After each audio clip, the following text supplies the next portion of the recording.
இப்போ நான் எடுத்திருக்க ஃபேப்ரிக்கோட மெஷர்மெண்ட் நீங்க பாத்தீங்கன்னா இது ஜஸ்ட் நான் ரேண்டம் பீஸ் எடுத்திருக்கேன். அப்ராக்சிமேட்லி இது ஒரு 6.5 கிட்ட வருது. அண்ட் தென் இந்த சைட் விட்த் வந்து ஒரு 8.25 கிட்ட வருது. இந்த பர்டிகுலர் போர்ஷன்ல நான் வந்து 1.25ல நான் வந்து மார்க் பண்ணி எடுத்துக்கிடுறேன்.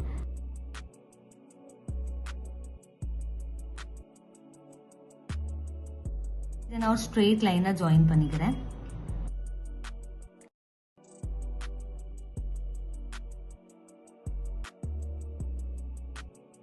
இந்த கார்னர் பீஸ் அண்ட் இந்த லைன் இதை வந்து நான் ஃபர்ஸ்ட் லைன் கூட நான் அலைன் பண்றேன். பின் பண்ணதுக்கு அப்புறம் இதோட லுக் வந்து இப்படி இருக்கும். இதுல இருந்து நான் ஒரு 1/2 இன்ச்ல ஸ்டிச் கொடுக்க போறேன். ஸ்டிச் பண்ணி எடுத்ததுக்கு அப்புறம் இதோட லுக் கைண்ட் ஆஃப் இப்படிதான் இருக்கும்.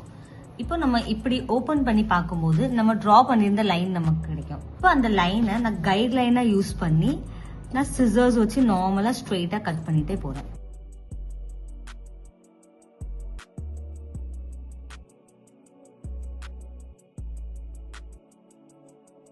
$8.5 inch width का फैब्रिक वच्ची ना 1 மீட்டருக்கான பயாஸ் பீஸ் ரெடி பண்ணிருக்கேன்.